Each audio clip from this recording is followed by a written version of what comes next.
আমি সবচাইতে যে কাজটা বেশি অপছন্দ করি, অনেক সময় দেখা যায় আপনার ভাই আমাকে ওই কাজটাই আসলে করতে বাধ্য করে, আর কেন যে করে বুঝি না, হয়তোবা এটা আমার শাস্তি।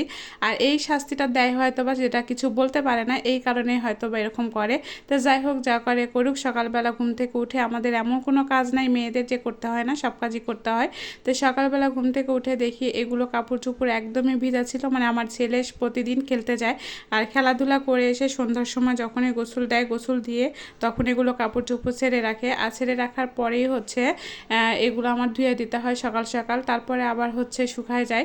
আর সকাল সকাল না ধুলে, এখন বৃষ্টি বাদলের দিন, আর বৃষ্টি বাদলের দিনে একটু পরপর রোদ হয়, একটু পরপর বৃষ্টি হয়। আর বৃষ্টির দিনে যদি সকাল সকাল আপনি কাপড় চোপড়গুলো না ধন, তাহলে কিন্তু কেমন একটা গন্ধ লাগে। তো রোদ বেরিয়েছিল, আর রোদ বাড়ানোর পরপরই কিন্তু আমি কাপড় চোপড়গুলো রোদে শুকাতে দিয়ে আসছি। আর রোদে শুকালে কিন্তু আমার কাছে খুবই ভালো লাগে, আর গন্ধটাও কেন জানি ভালো লাগে। আর আপনার মটমটে হয়ে শুকালে আমার কাছে বেশি ভালো লাগে। বর্ষালের দিনে এমনি কাপড় চোপড়ে কেমন জানি একটা গন্ধ থাকে, তারপরেও কিন্তু একটু পরপর বৃষ্টি হচ্ছে, একটু পরপর রোদ বাড়াচ্ছে। তো এদিকে একবার কাপড় চোপড় তুলছি, আবারও নামাচ্ছি, আবারও উঠছি, আবারও নামাচ্ছি। আর ছেলেটা আমার ভীষণ অসুস্থ, আর অসুস্থ থাকার কারণে সে আমাকে কোনো ধরনের হেল্প করতে পারছে না। আর এদিকে কিন্তু আমার মাছ কুটা, আর এই মাছটা কুটতে আমার ভীষণ বিরক্ত লাগে। আর এই যে তেলাপিয়ার মাছগুলো দেখছেন, এগুলো আমাদের বিলাইয়ের জন্যে, মানে ওর জন্যে হচ্ছে এই মাছগুলো আমাদের নিয়ে আসা হয়। আর সে কিন্তু এত পছন্দ করে, তার খাওয়া দেখলে কিন্তু আমারও মন ভরে যায়, তখন আমার কষ্ট হয়। কিন্তু আপনার ভাইয়া হচ্ছে আমাকে বেশিরভাগ কিন্তু মাছগুলো হচ্ছে কেটেই নিয়ে এসে দেয়, কিন্তু যেদিন অনেক রাতে মাছ কিনে নিয়ে আসে, মানে আস্তে আস্তে দেরি করে ফেলে, সেদিন কিন্তু আমাকে একদমই মাছ কেটে নিয়ে এসে দেয় না। কারণ ওই দিন কিন্তু হচ্ছে রাতে কোনো ধরনের মানুষ থাকে না, তখন কিন্তু আমি একদম ফুল ফ্রিজে রেখে দিই, ফ্রিজে রেখে দিয়ে তারপরে কিন্তু পরে মাছ কুটি। তো যাই হোক, মাছটা কুটা শেষ করে একদমই আমার মাজা টাজা ধরে গিয়েছে। এখন কি করব, মানে আমার সবচাইতে অসুস্থতার কারণে কিন্তু আমি বেশিরভাগ মাছ কুটতে পারি না। মাছ কুটলে কিন্তু আমি বেশিক্ষণ বসে থাকতে পারি না, বেশিক্ষণ দাঁড়িয়েও থাকতে পারি না। বিভিন্ন ধরনের আসলে বয়স হলে অসুখ বিসুখ হয়ে যায়, আর দিন দিন তো বয়স হচ্ছে, বুঝতেই পারছি। আর আপনারা হয়তো অনেকেই মনে করেন আপু এটা আবার একটা বয়স হলো, আসলে অসুখ বিসুখের কোনো বয়স হয় না। যেমন আমার খুবই মাথা ব্যথা, আর মাথা ব্যথা হলে তো আমি একদিনও চোখেই দেখি না, মানে এত উঠতেই পারি না। আর আল্লাহ দিলে কয়েকদিন ধরে খুবই ভালো আছি, আর মাথা ব্যথাটা নাই। যখন মাথা ব্যথাটা উঠে তখন তো মনে হয় আমার দুনিয়াটাই অন্ধকার হয়ে যায়। আর অসুখ বিসুখ আসলে বলে কই আসে না, আল্লাহর নিয়ামত আমি মনে করি।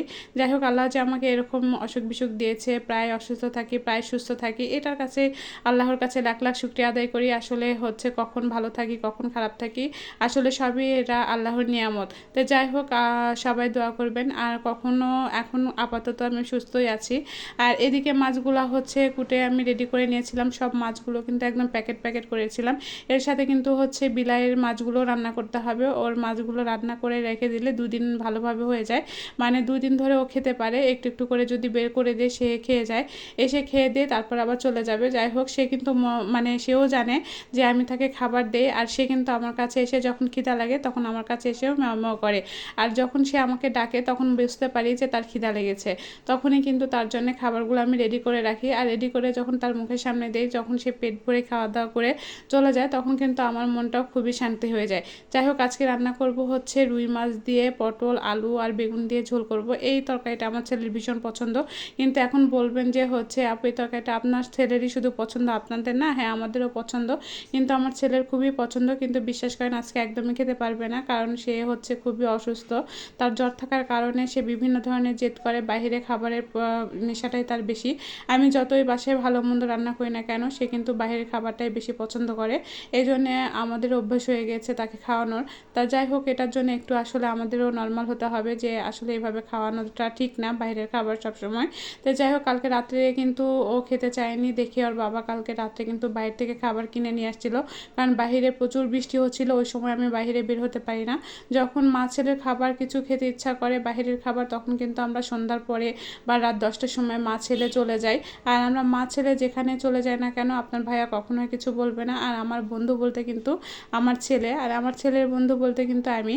ওর যখন খেতে কিছু ইচ্ছা করে তখন কিন্তু বাবাকে যেমন তেমন বলে, সব কিছু কিন্তু আমাকেই বলে। আর বাবা কিন্তু ওকে ভীষণ ভালোবাসে, তারপরেও কিন্তু একটু ভয় পায় বেশি। আর আমাকে কিন্তু, আমি তার সাথে সারাদিন ক্যাচক্যাচ করি, ঝগড়া করি, খুনসুটি করি, তারপরেও কিন্তু সে আমাকে কোনো কিছু বলতে দ্বিধাবোধ করে না। সে কিন্তু আমার কাছে আবদার করে, আর সেই আবদারগুলো কিন্তু আমার পূরণ করতেও ভালো লাগে। আর আমি পূরণ করবো না তো কে করবে বলেন? কারণ আমার ছেলের তো একমাত্র আমি আছি, আমি ছাড়া বা তার বাবা ছাড়া কিন্তু তাকে সেই আবদার পূরণ করার মতো কেউ থাকে না। যখন মায়ের বাসায় থাকি তখন তো ওকে নিয়ে আমার কোনো চিন্তাই করতে হয় না, তখন আম্মু আব্বু এবং আমার ছোট ভাইটা তাকে ভীষণ ভালোবাসে আর তারাই তাকে নিয়ে ভীষণ চিন্তা করে। এখন তার জ্বর হয়েছে, প্রতি মিনিটে মিনিটে ফোন করছে আর আমাকে খালি বলছে যে কেন তাকে হচ্ছে আমি দেখাশোনা করছি না। কালকে রাতে যখন ফোন দিয়েছিল তার একটু কণ্ঠ শুনেই তারা বুঝতে পেরেছে যে সে অসুস্থ। আমি ঠিকঠাক মতো তাদেরকে বলতে চাই না যে আমি অসুস্থ বা সে ছেলে অসুস্থ, কারণ তারা দূরে থাকে। তো শোনার সাথে সাথে খুবই টেনশন করে আর সব সময় হচ্ছে চায় আমার মা যে আমি যেন তার কাছে থাকি। আসলে এটা কি কোনো কথা বলেন? আমি ইচ্ছা করলেও কিন্তু সবসময় তার কাছে থাকতে পারবো না, আর সেও খুব অসুস্থ। আমার রান্নাটা শেষ, আজকের মতো এখানেই সমাপ্তি। আল্লাহ হাফেজ।